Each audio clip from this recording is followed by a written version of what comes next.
I'd love to introduce our session today, which is one of our inspirational sessions, talking about going from a passion project to side hustle. And for those of you who followed us for a while, a couple of months ago, we talked about intrapreneurship. And I guess this is the other side of the same coin, which talks about entrepreneurship and how you can convert your passion project into a successful side hustle. And we've got three amazing people to hear from. I've got my notebook ready to scribble down as many notes as well. So I hope this will be beneficial. I will just hand over to Winnie, who's going to introduce each of the panelists, and then we'll get right stuck in. We can't hear you, Winnie. Don't know if you're on mute. Hello, we'll try that one more time. Thank you so much, everybody, for joining us today. It's such a pleasure to have you all for our 5th event. I can't believe we're in May already. So for those who've been joining us since January, it's so nice to have you all with us again today. And for anyone joining us for the first time, we hope you love this event and find it just as insightful as we will. Like Dee said, she's got her notebook, I've got mine too, and we take the opportunity to learn from our amazing speakers just as much as you hopefully will as well today. So hopefully you enjoyed the session. I'm going to introduce our speakers that we've got. We've got a phenomenal lineup, and like Dee said, we took a lot of your feedback for those who joined us in January, where we had the phenomenal Lorraine Wright, who talked about being a side hustler. She calls herself the chief side hustler. And more of you had questions about that than what she actually came to talk about on the day, which is how she became a director at the age of 27. So for those who haven't listened to that session, it is available on our YouTube channel. So please do check it out if you haven't already. But you also asked us, can we hear more about side hustling? So we heard you, we delivered, and we're back with 3 phenomenal inspirational speakers who are here to share their journeys with us today. So I'd like to first of all start by introducing Debodun, who I've known for a very long time. Debodun Osekita is one of the founder of the Stock Pickers Academy, which is a non-advisory community of beginners and experienced investors who come together and leverage each other to create wealth. We like wealth, so if you like wealth too, then you are in the right place, and Debodun will be the right person to talk all about how he helps his members to do that. But he's also got over 12 years of experience in institutionalized organizations, predominantly investment banks, such as Goldman Sachs, and also G Research, which is a quantitative hedge fund. I can't speak English today, quantitative, very big word. So Debodun is going to talk about how he used his passion and also some of the expertise from his day job as an investor to start Stock Pickers, which I can't wait to hear more about. We've also got the amazing Eloise. So I'll just spotlight Eloise as well. She's a lawyer who turned entrepreneur after founding a female-led charitable youth organization called Anima Youth. And she founded it in 2014 when she was actually really young. And I know some of our people who join us are 0 to 5 years in their careers. And I think it will be really inspirational to hear more about how Eloise started as a passion with her project, turned it into a registered charity, and now has contracts with some amazing kind of organizations, especially the London Borough of Southwark, who I know she provides services to. And she also does many other things. As if turning one side hustle into a business wasn't enough, Eloise decided to add 2 more side hustles to the mix and runs pageants with Miss Africa International UK, and also Simply a Lady clothing, which I know she's wearing and representing today. So I can't wait to hear a little bit more about that as well. And then we've also got the phenomenal Tomi, who is a HR advisor for Europe at a leading maritime company, and is also the founder of My Career Couch, which is a platform designed to help Black students and early career immigrants and professionals abroad advance in their careers through multiple offerings that she offers through that. And I think she's also another amazing example of how you can turn passions and also your day job into something that can be a really rewarding professional opportunity as a side hustle as well. So first of all, thank you so much to our 3 amazing speakers. Lots of wealth of experience to share. But before we delve into the detail, I would love for each of you to share your own experiences of your journey with a brief introduction to how you came about to starting what you do and where you are now. So if I can start with you, Eloise, if you don't mind. Okay. Hi everyone. So my name is Eloise Anima Ofori. I'm 26 and I've been married for nearly 2 years now. So I'm a former 9-to-5 turned full-time entrepreneur, and I run 3 businesses at the moment. So the first is a social enterprise called Anima Youth. And as Winnie explained in her introduction, that's a youth support organisation, and we have quite a few contracts with local authorities and other organisations who have funded us or commissioned us to provide support to young people. And this started, well, the Anima Youth started in 2014, whilst I was 19 at university, and I ran that unpaid for 5.5 years. And then I was 6 months kind of like working full time and then getting paid a little bit on the side. And then actually July just gone, so July last year, I managed to go full time in Anima Youth, and then managed to, thank God, take on a team of 4. The team of 4 youth workers within Anima Youth. And then I know when he said, I don't just run Anima Youth, I also run other businesses. So Miss Africa International is more, again, of a social enterprise rather than business. And this kind of stems back from, in 2014, I won Miss Ghana UK. And I realized how much of a platform it gave me to use my voice and kind of raise awareness of things that I was passionate for, but actually, again, the opportunities to get me into rooms that I would have never gotten into. Also, all the personal development opportunities that I got. So I decided that actually I wanted to kind of give back and develop a pageant, but focus on the African diaspora. So doing the same. So the girls go through a 10-week personal development program, kind of called a boot camp. And then it ends with an event, a final like cultural show where the girls kind of showcase what they've been learning, the different cultures that they've learned, their own culture, and then someone's crowned Miss Africa International. So our last event was March 2019, just before the pandemic, and we had over 200 attendees, and that was our first event. So amazing, amazing night. And then the last business I run, it's fairly new. I launched that in February, this year, February. So it's been nearly 6 months now, and that's Simply a Lady, and that's a clothing wear brand. With our main market is international customers, and actually so happy to say that 89% of our customers so far have been international customers. So again, that's something about really knowing your target market and targeting them. But yeah, so that's me. That's kind of a brief introduction. Happy to answer any questions as we go on during the session today. Absolutely. Thank you so much. That was a great introduction, Eloise. And we actually met doing Miss Ghana UK, and I can absolutely attest that it's a great opportunity to get indoors you wouldn't get into. And I loved that you've made your platform into something much greater and impacting the lives of many.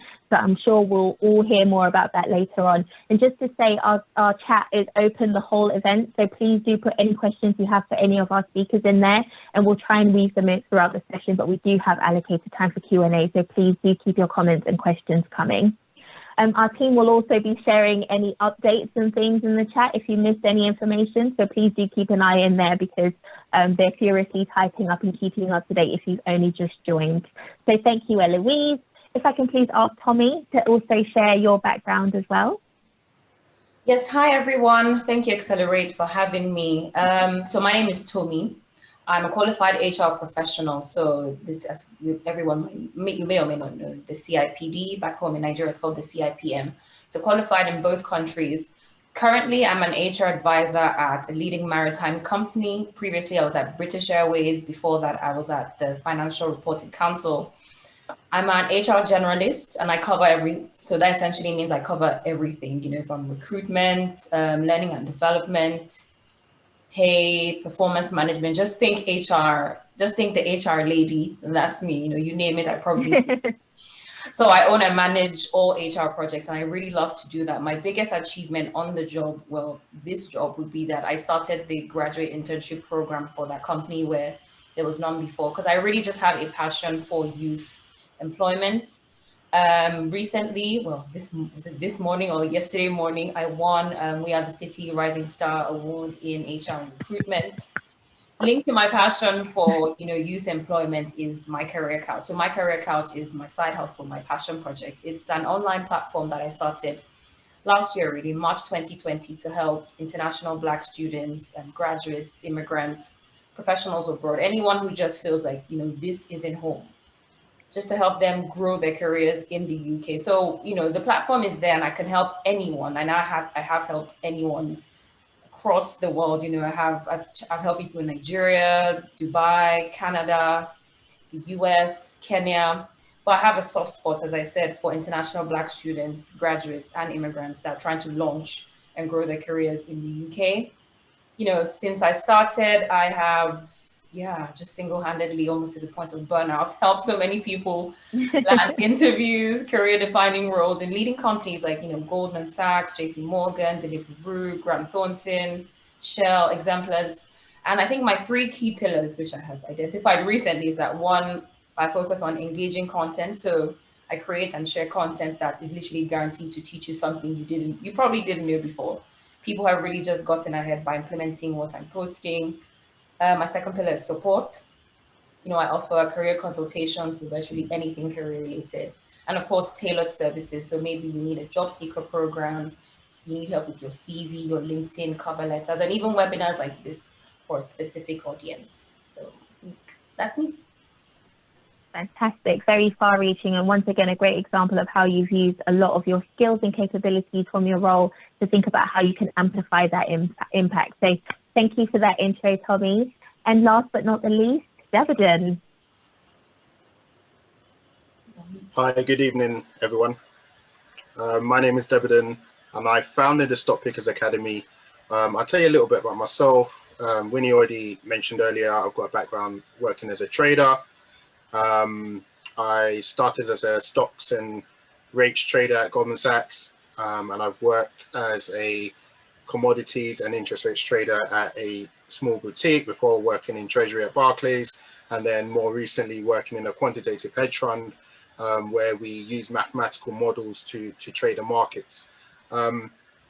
My first passion has always been helping Black people and ethnic minorities to get through onto the trading floors in the city, because when I first started, it was like flying the coconut ice cream. I was like not the only one, but there were maybe 3 Black people on the trading floor, 2 traders, 1 person working in sales.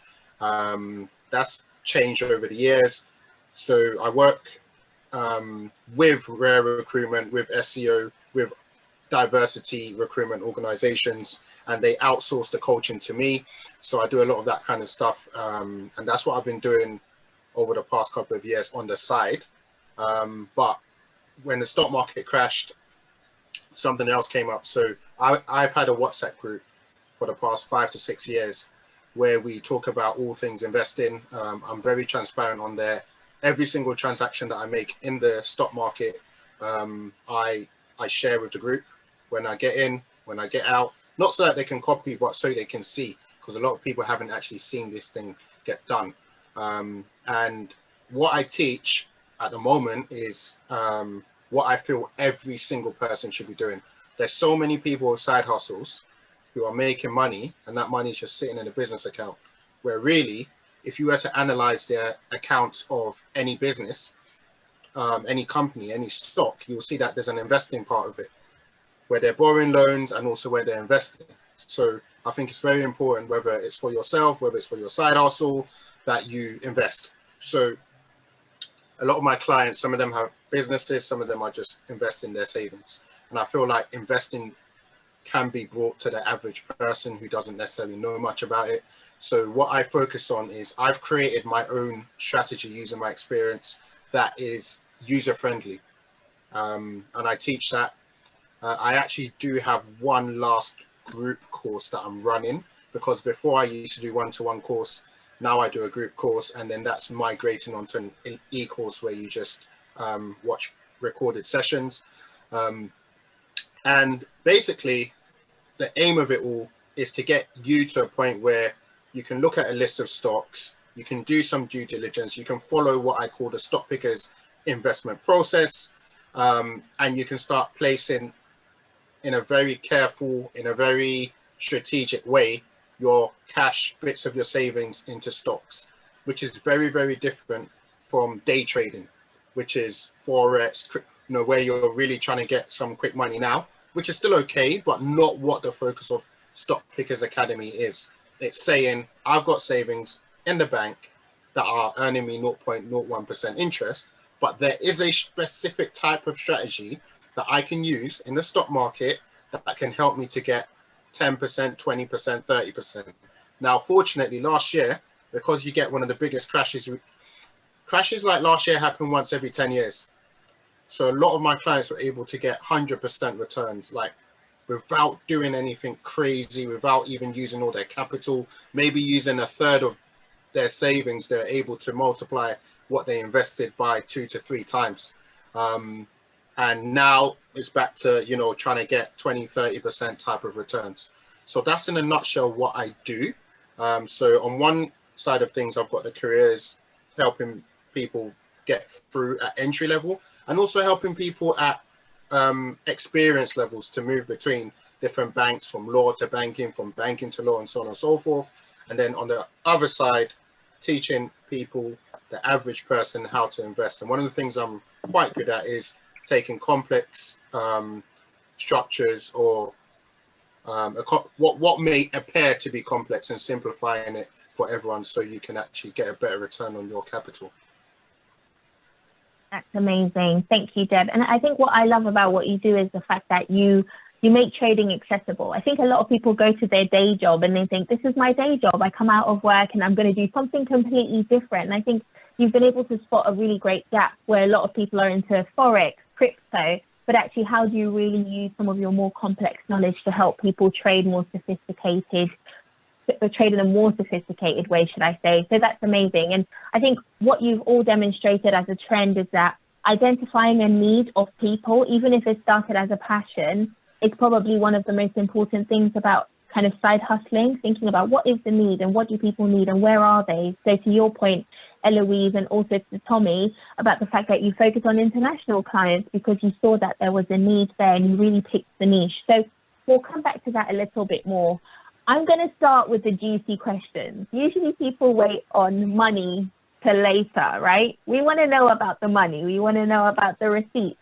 I would love to know from you each around at which point did you identify that, you know what, I'm doing really well with this side hustle. How do I monetize it and elevate it? And I'd love to hear a little bit from each of you around the steps that you took to kind of make it into a fully functioning place where you can actually start to charge money for it or make a return for it. And if you don't mind, I'd like to start with you, Eloise, because I know you, when you started the charity, you've been able to work with some amazing kind of social organizations to invest in your business and have been able to now hire 4 people. It'd be great to hear more about which point did you think, actually, this could be bigger than what I'm doing now, and how do you go about getting that investment and support to grow it? Yeah, definitely. So I think when it comes to charities and social enterprises, I think a lot of people, not that we are non-for-profit, so I still pay myself a salary and my team still get paid. But I think a lot of people feel like they can't get paid or they can't make money from running a charity or running a social enterprise. And that is what I thought at the beginning. So at the beginning, it purely still is passion-based and passion-driven, but it was purely passion-driven. And I always saw it as something that I would be running alongside my 9 to 5. So I never, when I first started, I never thought that it could be something, especially because it was a charity. I never thought it was something that I'd be able to leave, you know, my 9 to 5 job and fully employ myself to do this. And I think I think someone asked a question actually, and I'm going to kind of not answer it fully here, but answer a little bit here. So when I started working in some of the roles, so I moved away from law into youth advocacy and like mental health and youth offending. That's the kind of niche that I started to move into. And when I started learning that actually, how does this organization sell their service to a local authority? Like, how are these organizations making money? Or actually, how is this charity that I'm working in making their money? And that's when I started to realize that actually, you know, the local authority, they want to pay volunteer groups, charities and social enterprises to deliver services to the community. And actually there are organizations, there are trusts that want to invest or fund organizations to work in the community. And in that way, so we never sell a service to a beneficiary, we never sell a service to a service user. However, the way we get money is by selling it to a local authority and saying that, okay, we'll provide, for example, this girl's criminal exploitation project, you pay us for this and we'll deliver it for 2 years. So for example, our contract with Southwark Council was a 2.5-year contract to deliver exploitation prevention project to young girls. And then that's how you then start making the money. And even with schools, for example, schools have something called a pupil premium, where the government give them money to take on, they give extra money to schools for young people who are on free school dinners, and they basically have to put in extra prevention and intervention classes, but no one really knows that. So schools actually have the extra money to take on external interventions or external organizations to come into the school and deliver projects. So when I started working, my 9 to 5 was very crucial in me understanding how I can monetize Anima Youth, especially. Yeah. That's amazing. And I think what I've kind of read from what you've said is you almost have two customers when you think about Anima Youth. And I know with charities, people don't think about customers, but actually the truth is any side hustle, whether it's a charity or it's a private organization, you have to think about your target audience, right? So for you, the young ladies that you serve are your target audience, but actually in the way that you communicate your business or your charity and the way it runs, you have to focus on, you know, social organizations and schools and people who are willing to pay. So actually it's that establishing, actually, this is my target audience here, but who am I actually talking to and how do I speak their language? And identify their need, which is actually an interesting dynamic. So it's great to see you pull that out. Great, thank you, Eloise. And I guess, Debodun, it'd be great to hear from you as well, because you've got an interesting journey. You talked about starting it as a WhatsApp group. I'm sure many of us have a WhatsApp group sitting somewhere that we think, this is such an annoying WhatsApp group that drains my battery. So I'd love to hear more about how you identified the needs to say, actually, you know what, this could make me money. It's not just a WhatsApp group. And how did you work your way from there? Okay, this is quite interesting because it's funny. I used to say this a lot on the group, that it was never going to be a business. It was never going to be a business. It was never, the plan was never to monetize. The plan was to, I saw a problem rather than a gap in the market. I saw a problem that I was trying to solve. And I realized it wasn't a problem I could solve alone. So what I actually did is I brought people I worked for, my old bosses, my old colleagues from different, and people I just networked with. So I've always been a networker, right? And networking has always been important for me, and it's been very important for me to know what everyone does. If I know what everyone does, then it helps me with helping the graduates find mentors in different fields. So I always ask people what they do, always connect with people on LinkedIn. So yeah, the group was just full of people who I felt could help others, but also people I felt could also share their journeys too. And one of the first things I did was that transparency move, where I said, listen, I'm going to show you every single move I make in the stock market. And that actually helps me as well, because it helps me to be accountable. Because I'm like, can I post this in a group chat full of beginners or whatever? If the answer is no, then I don't buy the investment. So initially it was a WhatsApp group. WhatsApp group got full, and the waiting list got to like 300. So WhatsApp has a 257 limit number on the groups, which I didn't know until it reached it.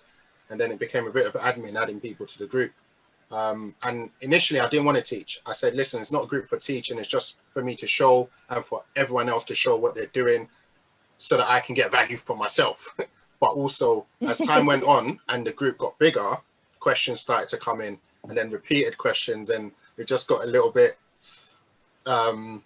frustrating, if I'm being honest, at first.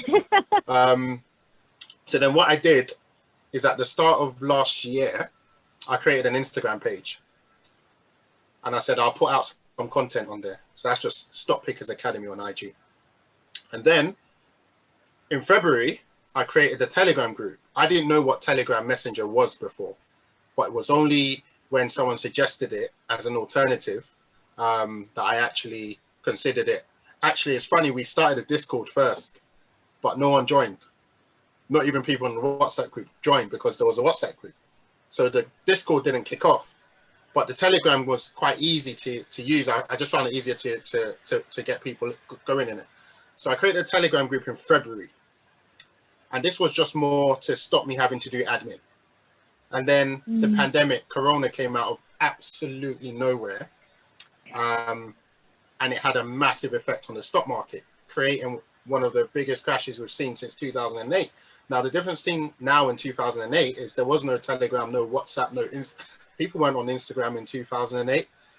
So now technology and social media have become a big thing. And this helped to fuel the stock market. So a lot of people started joining the group, but I didn't realize because I wasn't even opening the group. It was just meant to be a hideaway.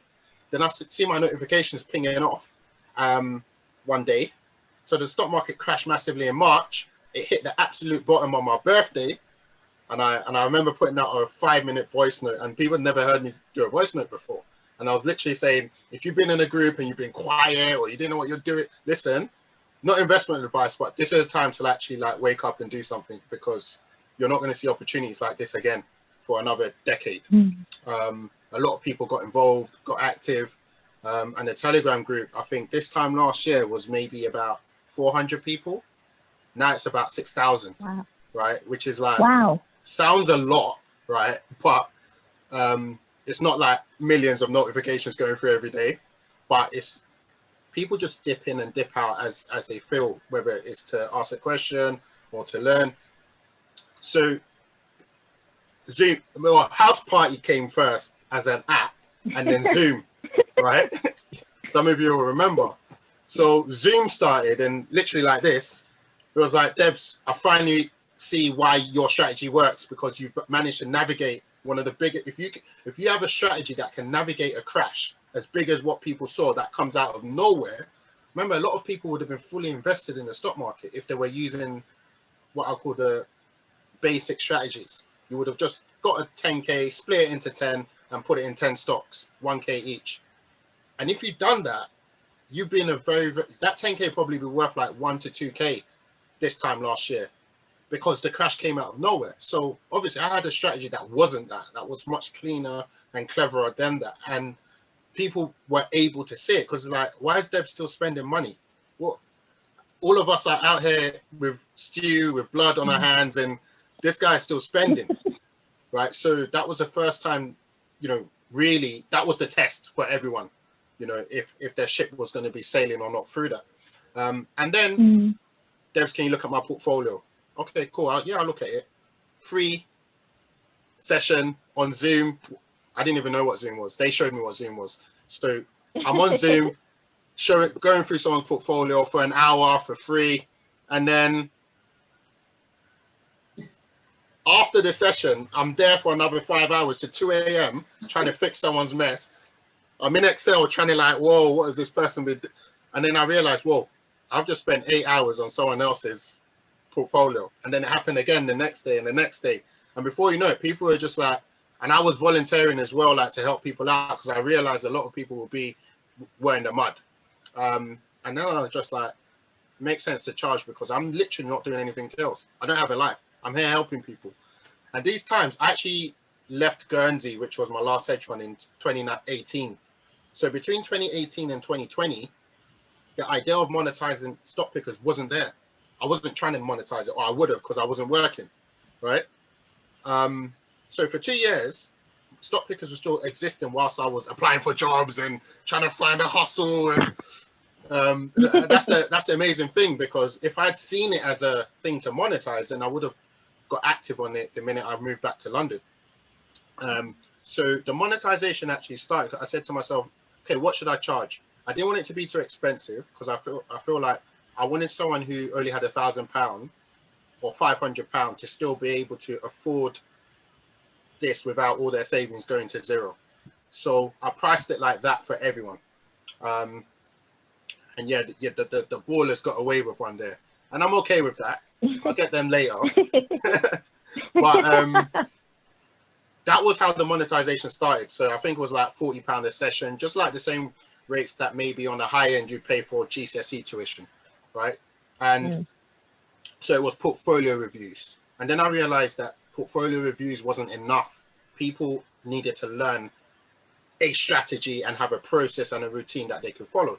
So I created a whole system, a watch list, a Google sheet that each person will get. I created like a whole ecosystem of a process that someone should be able to follow. So that became a 5-session course, 1-to-1. And then I left my calendar open. So that was when the monetization started. Left my calendar open, and then I just walked into a madness because I was doing like 15 hours of Zoom a day, 7 days a week for like 4 months, which was a killer. So I bit off more than I could chew because I wanted to just know what the demand was. And then I found myself a bit stuck because it was like, whoa, I was literally at home doing 15 hours Zoom every day, 7 days a week. Don't try this at home. This isn't advice to follow. Learn from this. But now, like, things are a bit easier because I started doing group courses. And then even the group courses, I've got one more. I actually said that the last one was going to be my last one, but the e-course has taken a while to come out. So I said I'll do one more. So, I mean, I'll put it in the chat later, but I've got one more group course that's live, a bit like this. And afterwards, it will just be the e-course and the mentoring club. So I do have a mentoring club where, 5 hours isn't enough it's enough to start making money, but it's not enough to know everything that you need to know about stocks and to develop for yourself as well. Because it's not a copy me. I put a transaction on, copy me. Because what's good for me might not be good for you. It's I will teach you what I do as a process. So everyone is using the same process in my mentoring club, but we might all have different stocks because I want my clients to express themselves. You might be a hair person or a beauty person. There might be a beauty stock that is hitting one of the alerts, and you might be a sports person and there might be a nutrition stock that's hitting an alert. So you're going to then personalize what you choose to what you like, knowing that you've outsourced the super technical bits to me. But at the same time, the beginners bring so much to the table themselves because you're an expert in what you do. You're an expert in the interests. You're an expert in your hobbies, right? So if you can identify trends in your everyday life that you see, like a change in a certain system at work, or you notice your auntie who is pregnant is buying a lot of XYZ, like that's the massive value in the strategy, because my strategy, I call it a community driven strategy where each person has a responsibility to just make observations in their daily life, and that's data that gets to us before it gets into all the newspaper articles and research papers. So we get in early. Good example is dentistry. One of my clients, a dentist, couldn't spell the word stock, but no disrespect. But she said, listen, during lockdown, everyone's been doing Invisalign. So what company makes Invisalign? Align Technology. That company, since we had that discussion, doubled in price in less than 3 months. So these are the kind of things that we're doing, but then you can't just apply that all the time. I would then have to look at the company, the prices, and see, this one actually works, this one doesn't work. And that's the bit that I call myself a personal trainer, but for stocks. And a personal trainer will always get you a better routine than whatever you think you know how to do in the gym. That was it. I know I exceeded my word count a little bit, as I do. But that was how the monetization came about. No, thank you so much for sharing that, because I'm picking up quite a few things in what you're saying. So I love that you started with the story about how you built credibility with your community. You said, let's make this transparent. I'm going to share my trades. And I think without saying it, I'm sure that fostered a culture of group sharing that you probably didn't intend to start, but in you being transparent, it encouraged others to be. But I think what's really important to take away for everyone listening on the call is how quickly you responded to the problems with solutions. So you thought, WhatsApp is full. What's the next platform I can get? There's too many people on the platform. What more do they need? And you quickly responded at every point in time. Whereas I think there are many people who can spot a problem. Like you said, we can spot trends. But what are we doing about the trends? And I think that's a really good takeaway for everyone on the call to think, actually, what are you spotting in your everyday life? What are you spotting in your side hustle that is demonstrating that there's a need somewhere, and how can you monetize that and turn it into something that could really bring in income and be an income generator? One of the things that makes me laugh also about stock, because you don't know that I know this, Deb, but I also love your social media strategy, because if anybody knows this, most of the popular blogging accounts always look out for Stock Pickers Academy in the comments. And actually, it's just such a fascinating thing because you don't know that I noticed, but I always look out for your comments because you'll always comment on the story, but make a joke about trading.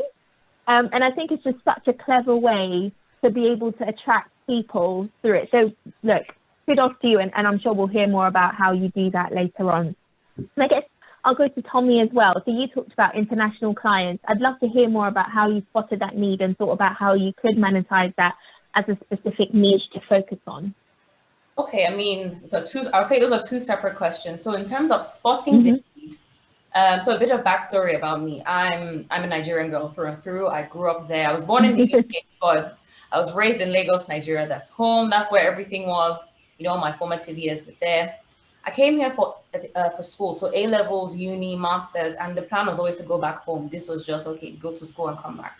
But then life happens. I moved here permanently in 2018, and I struggled to get a job. Look, when I say it almost didn't make sense because back home I was basically running the family business in terms of the HR side, and then I'm coming here, not landing any opportunities. You know, I feel like, you know, what am I doing wrong? Right. And it was so bad, like I was absolutely settling for very basic admin day-to-day jobs. And this is, you know, with years of experience, with, you know, qualifications and all of that. So, and then I looked at it, I was like, what is going on? Something is not working. And essentially I found out that, look, I didn't have the confidence. So look, I've moved here. I just thought, you know, I don't know these people. They don't know me. I'm telling you, I was actually wondering sometimes, do they understand me? Would I understand them? You know, is the accent a problem? Where am I going wrong? So there was no confidence in that respect. There's no network. You know, as Debs has said, a network is very important. But if you're leaving home, coming here, you don't know anyone. You know, I bet for people who grew up here, you know, you could think of someone I went to uni with, or someone I went to secondary school with. You know, they could ask their mom, their friends, but all of my network was back home. Right. So I didn't have the confidence. I didn't have the network. Of course, I didn't have a brand. Nobody knows this girl. So nothing was clicking. And I struggled for so long. And even, you know, I'm very open about this. Even it was so bad that even the first job I managed to get, which was very admin and basic, I lost that job. I got let go. And I was like, what is going on? So basically, after what I went through, and then I, you know, talking to other people who were kind of new in the country as well, especially other Nigerians, immigrants, the foreigners, international students, I just decided that, look, we are too smart, too educated, too hungry for more to go through this in the job market. And in that time of struggling, I was learning a lot. I was learning how to sell myself here, how to communicate with value. You know, I learned, you know, personal branding. It wasn't really a thing back home. We just talked about personal branding. You just have your friends and they tell people and then you get a job, you know. There wasn't really personal branding. Networking is just, you know, networking was there, but it's just essentially I'm going to my friend's house. So you didn't think of it as networking, but I learned that here, that there was so much more to essentially have to say there's a game to be played and you just kind of have to play that very well. And into that, there are lots of opportunities, right? There are lots of opportunities that are advertised, but the ones that are even hidden, they were so huge. So I just thought there has to be a way that people like me can and should take advantage of all of this. You know, we have to let go of the no confidence, the not knowing how to sell yourself, the so many things from back home that I had to unlearn, no branding, no network. So I just basically started my career couch to be the change I wanted to see for people like me, because I came here, yes, there were lots of career groups, lots of career services, but they really didn't understand the immigrant perspective. Like I remember, I always use this as an example. I went for this webinar and some guy was sharing something and then he gave an example of, you know, if you think back to when we did our GCSEs and I always forget the word he used. Do you remember when we did this? And everybody's like, yeah. And I was like, I didn't do GCSE. Well, obviously I wasn't going to say what was that. So I just sat there so lost. And then in the end, I just went to find out whatever I needed to find. So I said, okay, let me try and do something, you know, just something. And I think I want to pick up a question from Dee where she said, you know, how do you start when there's no money, no capital? Literally, I just opened an Instagram page for the free 99, just set up a page, chose my name, my career couch, told a few friends about it because they had friends coming over as well. So I would say the very first person I worked with was one of my best friends. She's in Dubai. When she was the one that got into Deliveroo. Her brother was trying to get from Universal Music Group, UMG. I helped him. So literally that's how we spread, you know, with my friends, with family. So that's how you can start for free. Social media has made it so easy right? From I opened up an Instagram page. My Twitter is dead because I don't even have time for that. I took advantage of my LinkedIn page as well. And, you know, what motivated me to start essentially was just, what experience have I gone through? What experience have I grown through that is unique to me, that's unique to my story, that I want to give back to a certain people like me? Because I often have people message me saying, you know, why do you specify Black people? Why do you specify? I'm like, well, because that's what I am. You know, my story is unique to me. So for anyone listening, that might be your motivation to start, right? Work on a problem really close to your heart. Like Debs has said, he saw this problem. There weren't enough Black people. So something based on a personal experience, because that makes it more authentic. And it's a lot easier to tell a compelling story in that way. And then you can connect with people on a human level, and they then become your advocates, your clients, because I know my people, they understand me. So when we're having our sessions, when, you know, sometimes speaking another language, sometimes I'm breaking it down. I'm like, okay, look, this is what it says. Like some things, such a long story, but anyway, some things are so unique to back home that when you come here, you have to talk about it in a separate. Otherwise, it wouldn't click for you here. So that was the motivation to start. So in terms of monetizing, again, I wanted to be, you know, the lovely angel that would start off just giving back for the free. I'm telling you, monetizing came out of frustration. Just like that, I was tired, right? It was just, I was inundated with requests. I was exhausted. I was almost falling ill. And then I think the major turning point was one day when I realized, you know what, people don't value free things, right? I will set up my day, you know, close from work early, running back home to meet with someone on Zoom. They don't make it because it's free. And I said, okay, hey, where are you? Like, yeah, okay, I couldn't make it. I had to go out with my friends. Can we chat tomorrow? It was that conversation. I was like, nope, not anymore. What I'm giving out is so valuable. It is, you know, it's working. And I'd already built enough social capital on Instagram, on social media. People could see the results. So I'm like, you know what? Yeah, I'm just going to monetize this. I guess my business is a lot younger than both of the other speakers. So I'm honestly really just figuring things out. So there was really no structure to it. It was just, you know what? I'm tired. People don't respect me. I'm going to monetize this. And I'm a part of a group called Scale My Hustle. So as the name implies, it's for, you know, business owners and aspiring business owners. And, you know, I network as you know, another key thing is the whole networking, making yourself heard. So there was a course that they were selling one time there, or we were doing it in the group, called Selling Your Skills. And then that gave me the initial clarity, you know, the direction to proceed. Plus I had this really supportive business community that could bounce ideas off of. And again, back to starting for the free, because I was in that group, because I was helping, because I was contributing. Honestly, when it comes to the brand colors, the brand strategy, or the business side, that was done for me for free. I did not even, you know, someone gave me like a catalog, said use this.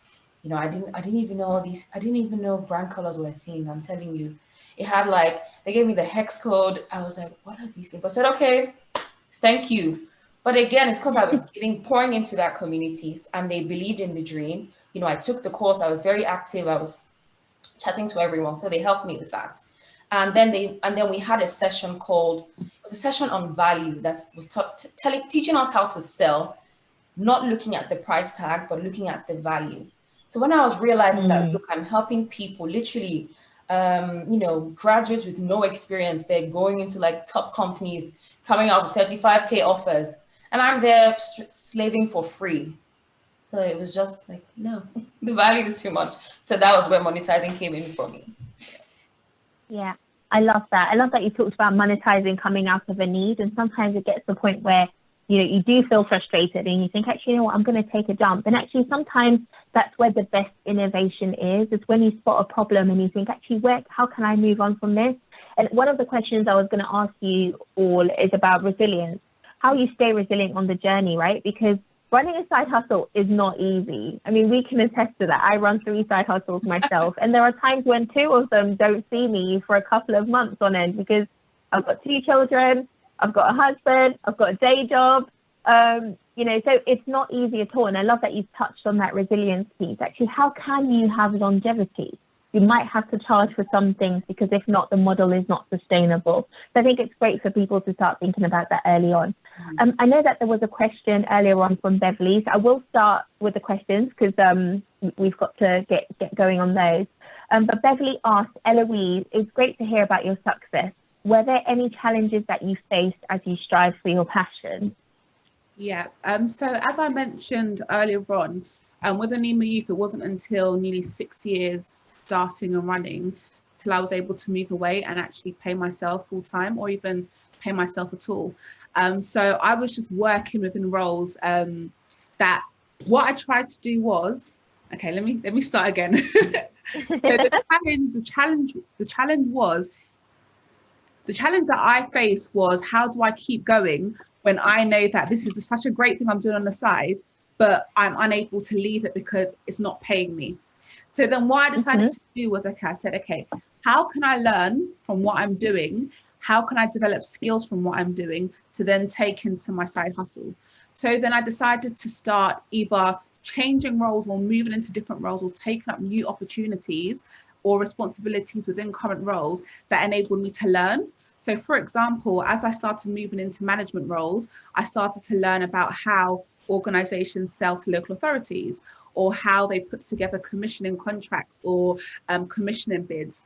And even where it didn't concern me, so even before my management roles, where it didn't concern me, I was still like, oh yeah, to my manager, can I come to this meeting with you? Or can I do this course? Or can I sign up to this training? Because it would be beneficial for them, for me to know, but actually it would be beneficial for my side hustle. And I think that's what enabled me to overcome that challenge of feeling so frustrated that I'm doing this, I've been doing it for so long, when will I be able to, put my all into it? Because honestly, working a 9 to 5 and then coming home from 6 till 10 to work every single day, working weekends, is hard, especially when you're juggling so much other things in your life. So one advice that I would give, that I used for myself, was, what is your challenge? Think about what your challenge is, and think about where you are right now. What can you get out of? What can you do to help you increase in or take into what you're doing on the side? Whether that's training opportunities, whether that's moving into a new role, whether that's offering to do additional responsibility that's kind of beyond your new role. And then, use that and then just take it into what you're doing on the side. That's what I would say. I absolutely love that advice. And actually, people really underestimate how much a 9 to 5 can be such a huge asset in running a business. Even if you don't think that your business will be full-time one day, thinking about how you align your day roles to your side hustle is so important. And actually, it's a great testament, because Bacola and I, who both run Excellerate, met through work, and a lot of the skills that we have are ones that we've been able to kind of lend to Excellerate. And all of our team, the 6 of us, are through social capital. So you talked about networking. It's through the people we've known and met along the way. And actually, these are the great opportunities that you can to meet the right people, put your foot in the right door, practice certain skills as well. And to your point, how to be nosy about processes. Can I join this meeting and find out more about how funding is pitched, maybe? Because that will be useful. So I love that, being proactive. That's a really great response. We did have one more question from Dee. I know, Tomi, you started to touch on that around when you don't have capital, starting for free. So I'll go to Debodun to ask. Deb, I'm mindful you started as a WhatsApp group, then went to Telegram, and then built from there. Do you have any advice on how to start something with minimal or no capital? One thing I'll say is, the first thing I feel was quite important to, yes, there was natural demand, but your personal brand is extremely important. If you get your personal brand right, you're already 50% there. Start with also a skill that you're good at, something you have experience in that you can add value straight away. You combine that with having a good personal brand. People already know and associate investing with you. With me, people already started associating. I was getting DMs all the time on WhatsApp, which is why I even created a WhatsApp group in the first place, because I was tired, right? Which was still a free service, right? If you want to start with low cost, you have to be prepared to add value for free to begin with, You need to build your reputation. You need to build a track record. You need to build a personal brand that makes people actually want to come to you. You want people coming to you. So if people are coming to you, you're already close to being able. People spend a lot of money on marketing. I think my marketing spend for the whole year has been maybe less than £300. Wow. Because word of mouth. Mm. If you want to start anything with low cost, you need to make sure that the word of mouth is solid.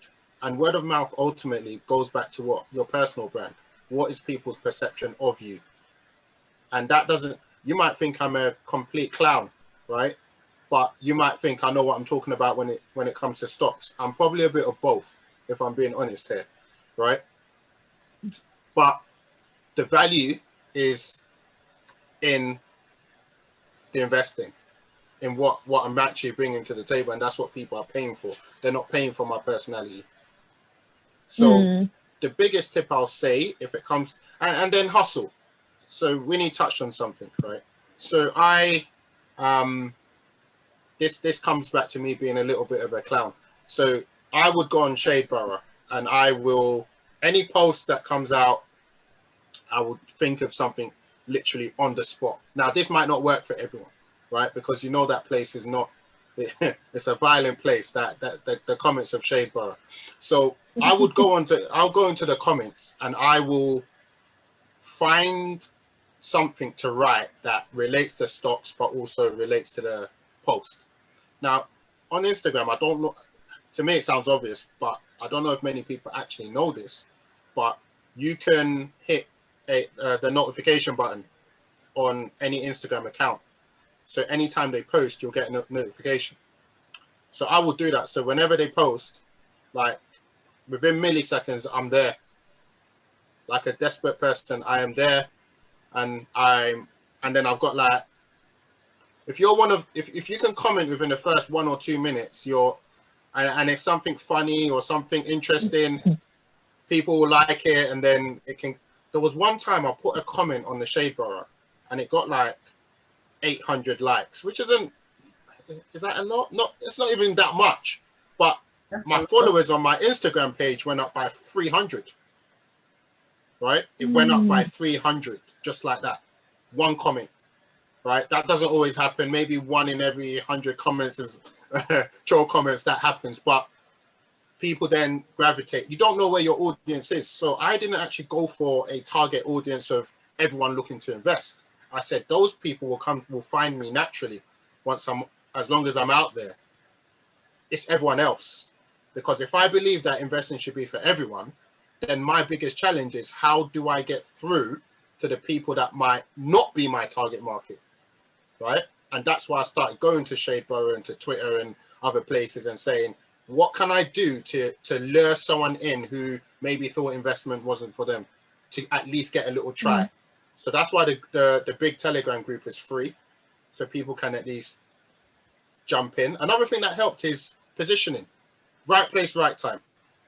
So WhatsApp had this privacy thing. So a lot of people moved to Telegram. I'd never seen so many. And when they arrive at Telegram, I get notifications. So I was just putting them in the group, putting them in the group, putting them in the group. So that helped. That was a nice natural boost that didn't involve me, other than me having the Telegram group in the first place. And it also put Telegram on the map.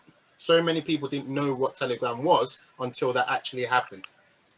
So you do need a little bit of good fortune. But the thing that you can control is your personal brand and being visible. I don't use Instagram. I don't use Twitter. You need to cut all that stuff out. You need to become a Twitter person, a Instagram person, a LinkedIn person, because there's something there for everyone.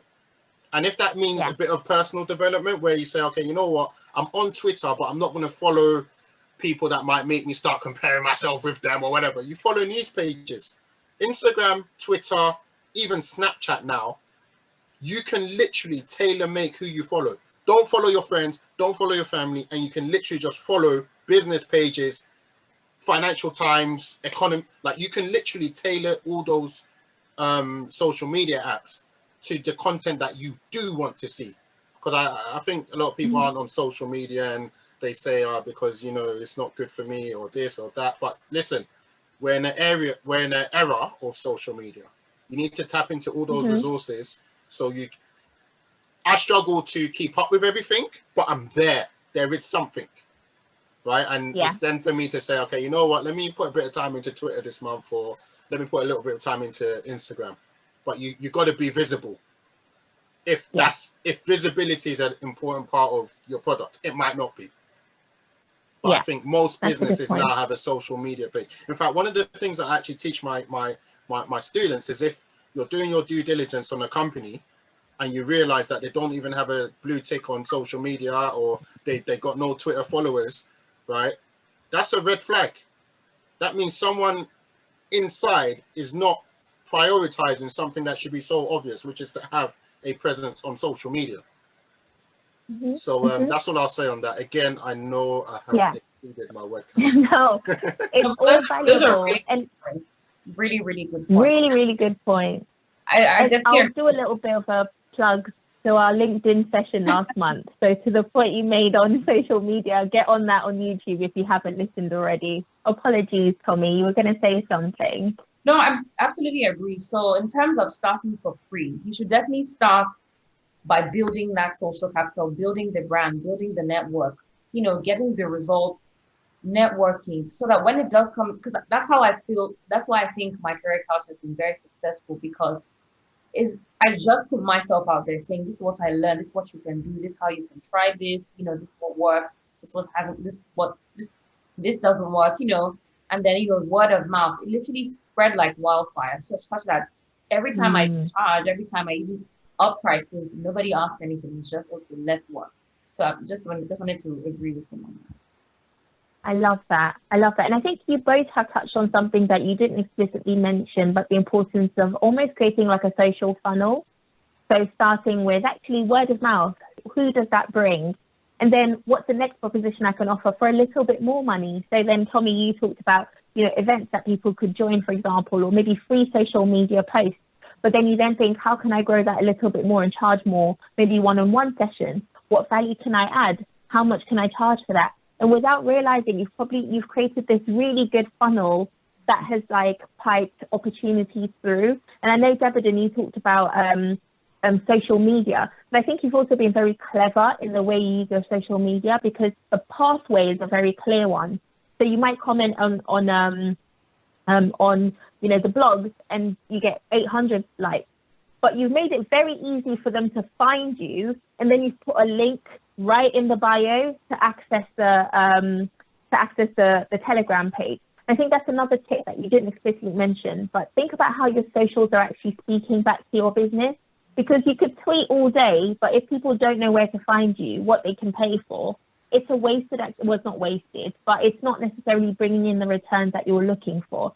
So being very clear in that kind of, how do I monetize this, or making it really easy for the end user to also walk through that funnel is really important, because it will help to bring that piece around monetizing. Can I say something very quickly on that point, Winnie?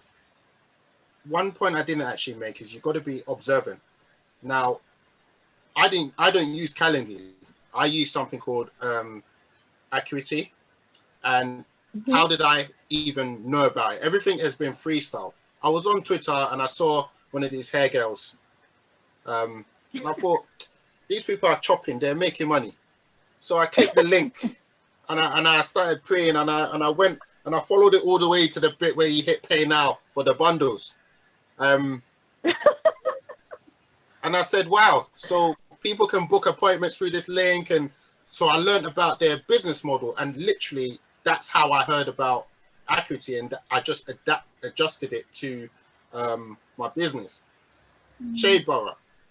If I wasn't following Shadeborough, that idea wouldn't even have come to me, because usually I don't even follow their posts like that, but now I do, right? If you're observant and watch how other people run their businesses, and you just have that curiosity, and whenever you see a page on Instagram, think, how are these people making money? Recently, I mean, I'm Just Bait is another meme page, right? And they are making so much money. I'm talking 6-7 figures. Like, they are eating. But if you have a closed mind and you just think, oh, these guys are just a meme page, you won't understand what's going on behind the scenes. If you click the link in their bio and you follow it through and see how they're monetizing, if you learn how other people are monetizing, you can adapt different bits to monetize yourself, right? If you learn how other people are thinking, you can adapt that to your own business model as well. And did anyone really teach me this stuff? No. And that goes down to curiosity. If you have curiosity, naturally, things that maybe someone didn't actually tell you about, you will naturally start learning things that you didn't get from a course, that you didn't get from a place like this. And then you learn something new and then you feed it back to your network. That's another thing. Every time you learn something, share that with people. When you share that with people and people, you want people to be like, you know what, I learned something from you. I learned something from this person. When people are learning from you, it's your personal brand again. Because then someone who remembers they learned something to you that had nothing to do, something from you that had nothing to do with investing, will suddenly, when you are teaching investing, be like, yeah, I want to do your course. That's that guy that taught me about Linktree. What's Linktree? It's something that you can, I'll put mine in the chat at some point, but it's something that you can click and it will show all the links to everything you do, right? I've got my Telegram group, I've got my Instagram page, I've got my LinkedIn page, I've got my mailing list, I've got my YouTube. It's all in the Linktree.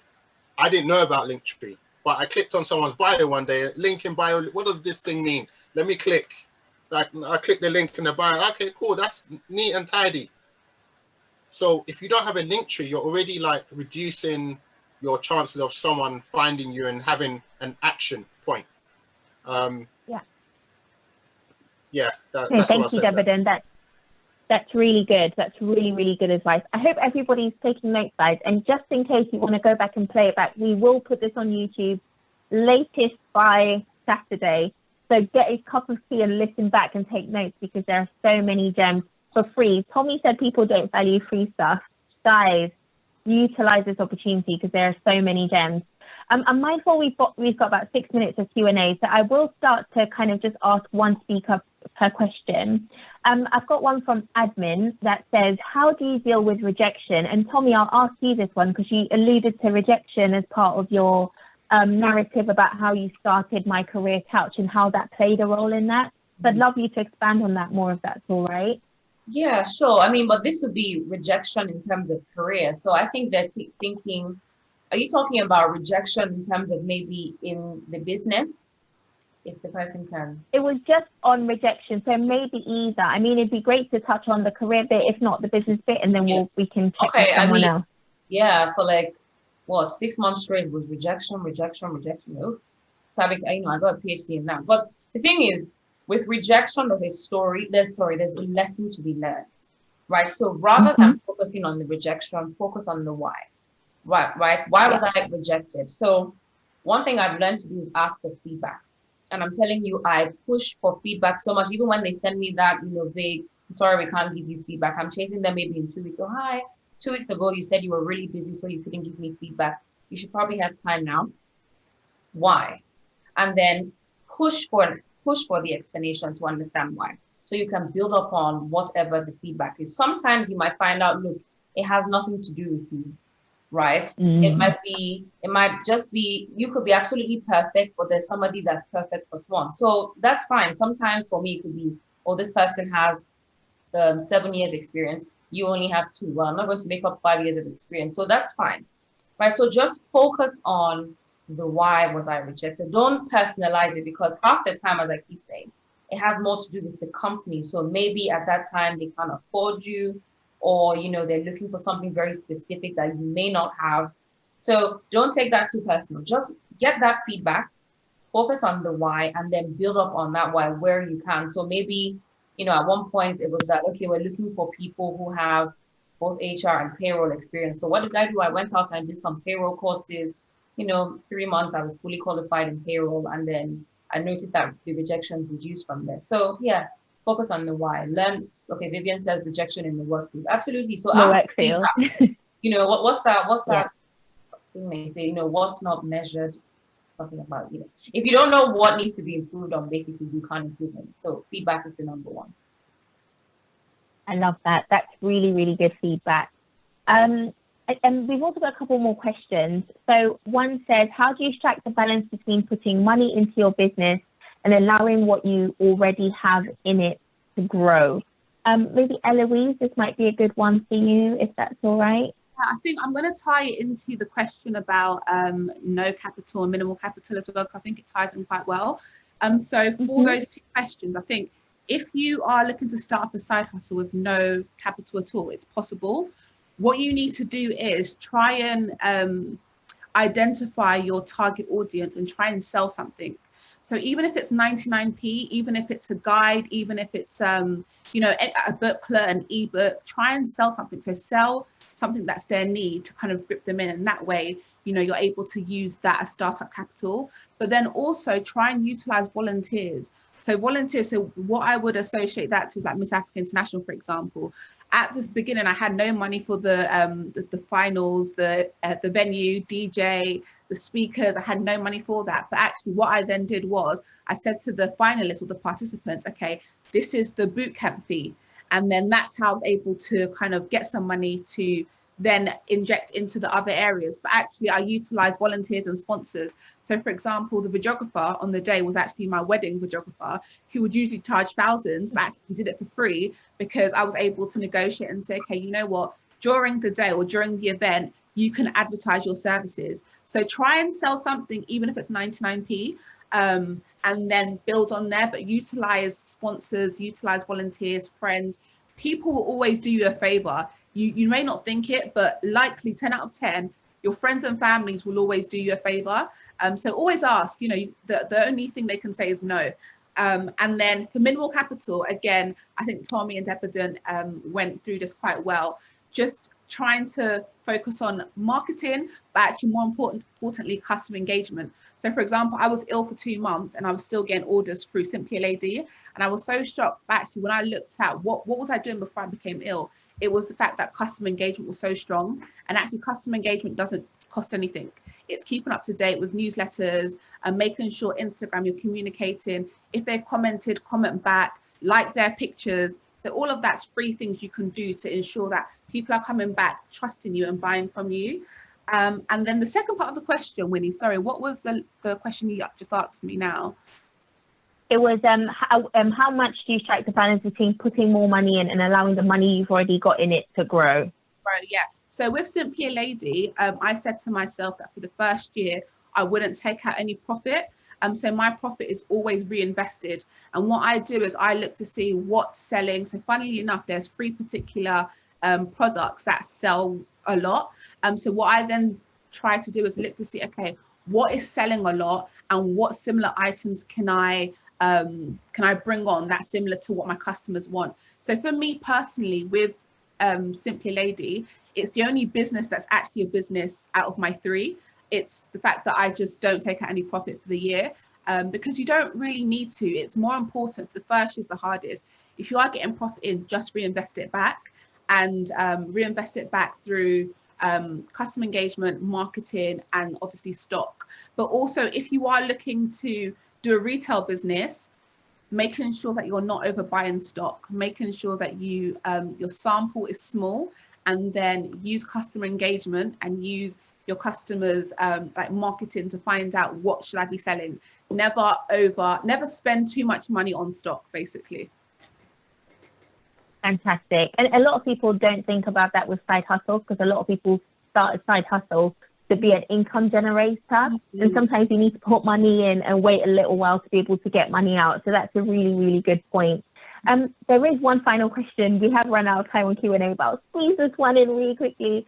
It's just asking at which point you let go of the side hustle and decide to go full time with it, and how do you manage the associated risks? And I know, Debodun, you talked a little bit about coming out of your day job, didn't you? And then actually having a cooling period while you were looking for new roles when it took off. It'd be great to hear from you from your experience, at which point did you say, actually, I'm not going to look for new jobs anymore? This is the time I could do this full time. Were there any things you had to think about in making that decision not to go back into the working world? I think you're on mute, Debodun. So what I said to myself was that I would see how it goes. And if I actually did something a little bit crazy, but I know I can be a machine when I want to be sometimes. So I said, I'm not going to look after myself and set my calendar up. I'm just going to leave everything open. I'm at home, it's lockdown. You know, if I have to work 10 p.m., whatever, I'll just, as the bookings trickle in, I wanted to know what my natural demand was. And then I would see how it went for a couple of months. And by doing that, I actually got a lot of bookings outside of times that I would have thought would have been where I'd like to work. So I was doing a lot of like 10 p.m., 6 a.m., 7 a.m.s, you know, these kind of times you don't expect people to book, but that actually enabled me to actually start getting international clients, because they're just booking it based on their time. If I just say it based on my UK, I wouldn't have even realized that there was demand in Canada, there was demand in Dubai. I wasn't even thinking international at all. But by leaving my calendar open for time, I was able to see where was the natural demand coming from. And then it got to, I think, 2 to 3 months in,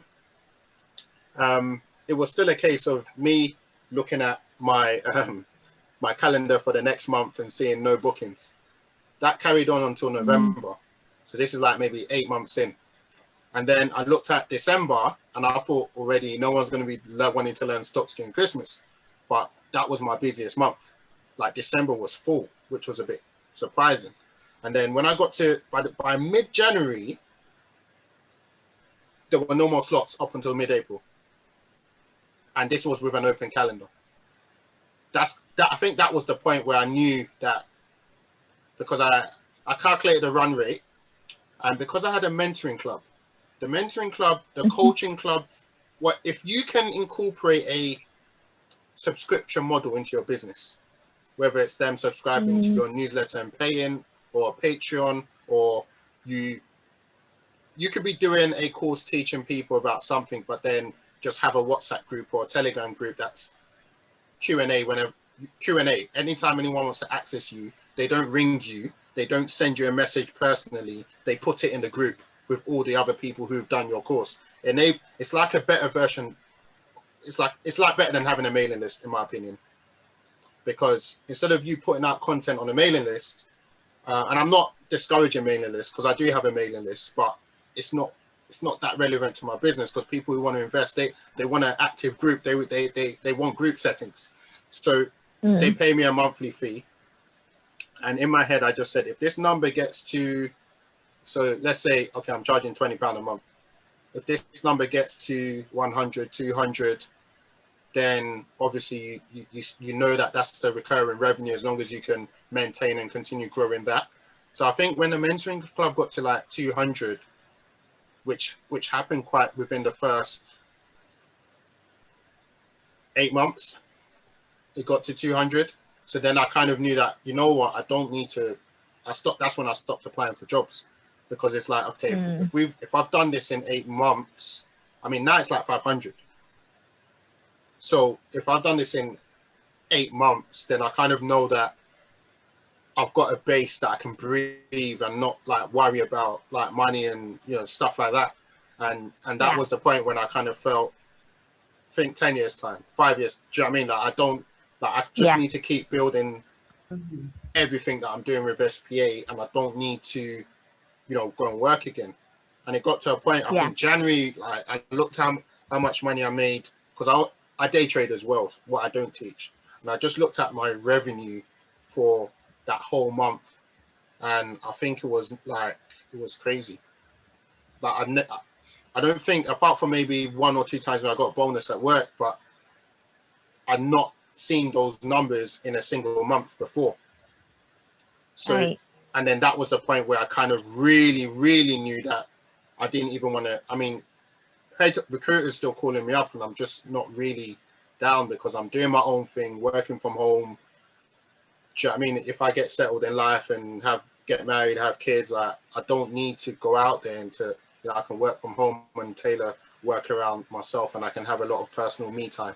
So I feel like if you're in a position where you can think about these things early, again, what you said earlier about problem solving, as like I was freestyling the problems as they went on, and also the mentoring club started because I realized that there was no mentoring club, but people were sending me DMs after the courses and I couldn't keep up.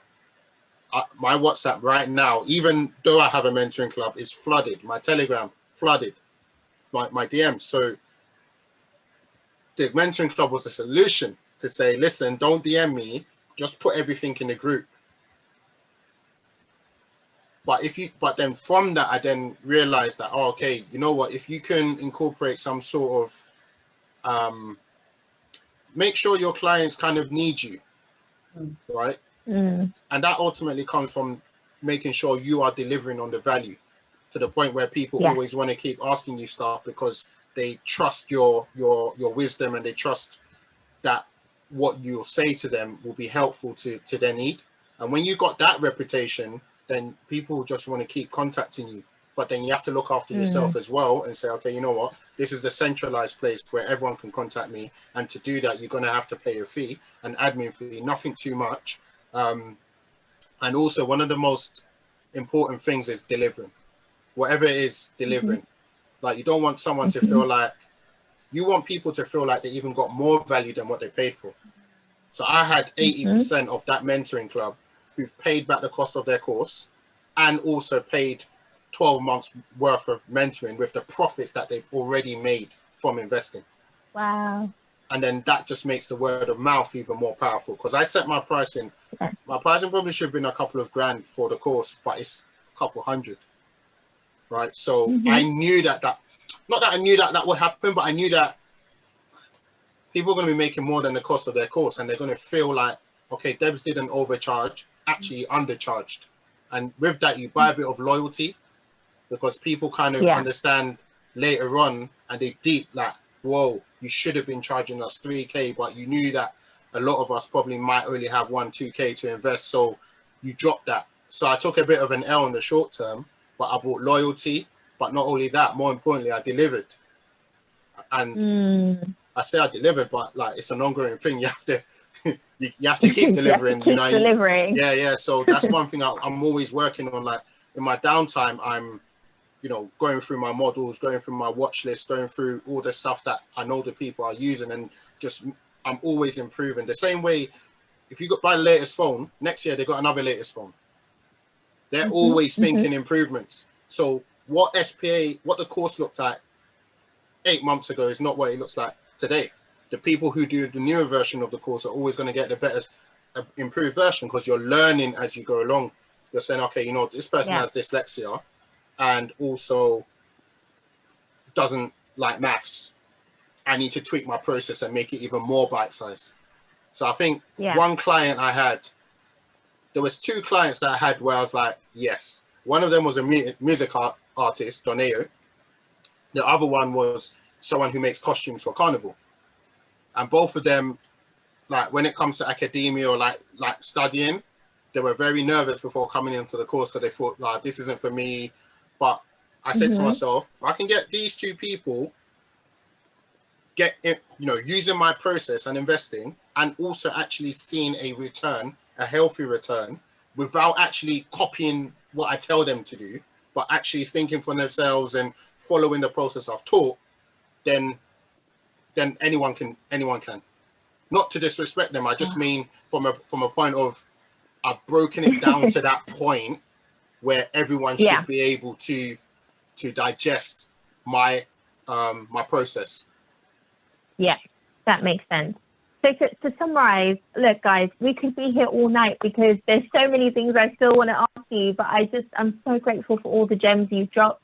To summarize, just look at demands, make sure you create a good funnel, make sure you add value, and make sure that you're delivering. So if anybody can take anything from that, I would say those are the 3 things I would say. So thank you to our amazing speakers.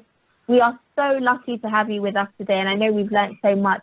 before we close off the session, please don't run off, everybody. Bukola will just say a few things before we close, and then we'll wrap up if that's all right. Thank you to our speakers. Bukola, I'll hand over to you.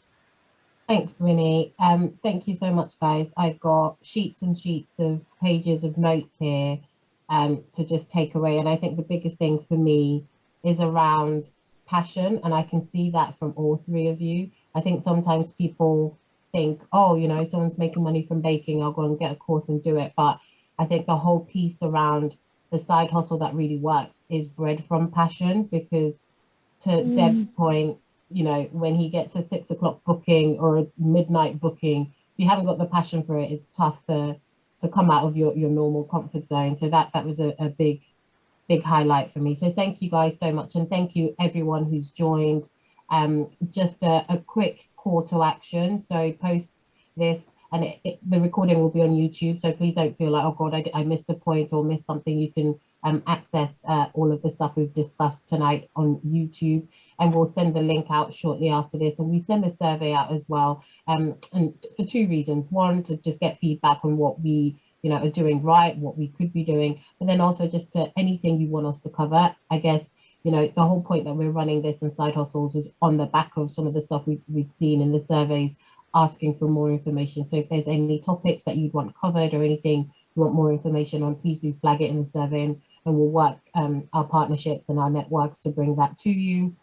Just to highlight, so next month we've got an educational event for you. So this was very much inspirational, and I hope everyone's left inspired on what they can do from a passion project and monetize that. But next month we're going to be talking about career intelligence, and really focusing on our careers, so focusing on the 9-to-5 bits. So educational, again, bring your notebooks, lots of practical tips that you'll be able to take away from that. And the last thing I just want to highlight is, I think, the whole team that works with Winnie and I, we're all volunteers. Again, the true example of a passion project. We do have a couple of vacancies on the team to help us with our social media or event logistics. So if you're really trying to build up some of those skills, if you're early in your career or you're studying and you think that these are some of the skills that will look good on your CV, please reach out to us. We'll send that, we'll include that in the notes that go out after. Really looking for more people to help us on this journey, bringing more information to everyone. I won't take up too much of your time. A huge thank you to our speakers, a huge thank you to the team as well. We're all volunteers, literally running on pure passion as our fuel. So a huge thank you to the team. And yeah, I hope everyone's taken something away tonight. A huge thank you to our speakers. Like I said, I've taken lots of notes. So if I'm knocking on the door and monetizing quite a few more passion projects, it will be 3 of you that will be held responsible for that. So thank you so much, guys. Thanks a huge lot. And I hope you all have a good Thank you, everyone. Thanks, everyone. Thank you. Bye. Bye, everyone.